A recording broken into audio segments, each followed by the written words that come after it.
Breaking news చూస్తున్నాం. BRS MLC Kalvakuntla Kavitha bail కు మరోసారి చుక్కెదురైంది.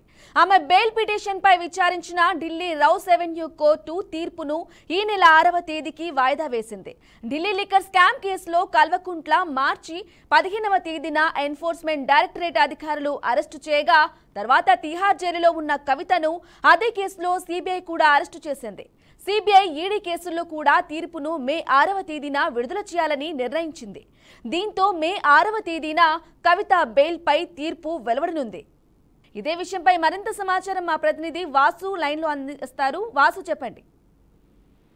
బ్రహ్మణి, ఢిల్లీ మద్యం పాలసీ కేసుకు సంబంధించి బీఆర్ఎస్ ఎమ్మెల్సీ కవిత ఆమె పెట్టుకున్న బెయిల్ పిటిషన్ ని ఆ వాదనలు ముగిశాయి. ఆ వాదనకు సంబంధించిన బెయిల్ పిటిషన్ ని తీర్పు రిజర్వ్ ఉంచింది. ఈ నెల 6వ తేదీన దానికి సంబంధించిన తీర్పు వెలువడే అవకాశం ఉంది. ప్రధానంగా ఆమె ఢిల్లీ లిక్కర్ స్కామ్ లో మార్చి 15వ తేదీన ఈడీ అధికారులు హైదరాబాద్ కు వచ్చి ఆమె నివాసంలో సోదా చేసిన అనంతరం ఆమెని ఢిల్లీకి తీసుకెళ్లారు. మార్చి 16వ తేదీన రౌస్ అవెన్యూ కోర్టులో ప్రవేశపెట్టగా ఆమెకి ఈడీ కస్టడీకి సంబంధించి అప్పుడు రౌస్ అవెన్యూ కోర్టు, సిబిఐ ప్రత్యేక కోర్టు ఆదేశాలు ఇచ్చింది. ఆ తర్వాత 10 రోజుల పాటు ఈడీ కస్టడీలో కవిత ఉంది. ఆమె స్టేట్మెంట్ ని ఈడీ రికార్డ్ చేసుకుంది. ఆ తర్వాత ఆమె జ్యుడిషియల్ కస్టడీకి పంపించడంతో తిహార్ జైల్లో ప్రస్తుతం కవిత ఉంది. అక్కడ సిబిఐ ఆమెని 2 సార్లు ఆమెను విచారించింది. ఆమె స్టేట్మెంట్ ని కూడా రికార్డ్ చేసుకుంది. అట్లాగే ఈ ఈడీ సిబిఐకి సంబంధించి 2 కేసుల్లో 2 దర్యాప్తు సంస్థలు ఆమెని దర్యాప్తు చేస్తున్నాయి. ఈ కేసుకు సంబంధించి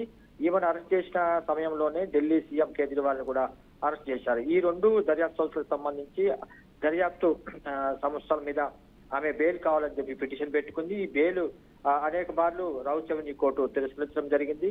అట్లాగే ఆమె ప్రస్తుతం జ్యుడిషియల్ కోర్టులో ఉంది. మే 6వ తేదీన దీనికి సంబంధించి మరొకసారి విచారణకు రానుంది. బెయిల్ పిటిషన్ కు సంబంధించి అనుకూలంగా వస్తే అట్లాగే ఇంకొక బెయిల్ ఆమె 2 దర్యాప్తు సంస్థల నుంచి బెయిల్ తీసుకోవాల్సి ఉంటుంది. కాబట్టి 2 సంస్థల నుంచి ఆమెకు బెయిల్ వస్తేనే కవిత తిహార్ జైలు నుంచి బయటకు వచ్చే అవకాశం ఉంది. ఆ రకంగా ఆమె ఇటు ఈడీ అట్లాగే సిబిఐ 2 దర్యాప్తు సంస్థలు ఈ కేసుని విచారిస్తున్నాయి. బ్రహ్మణి, రైట్, థ్యాంక్ యూ వాసు.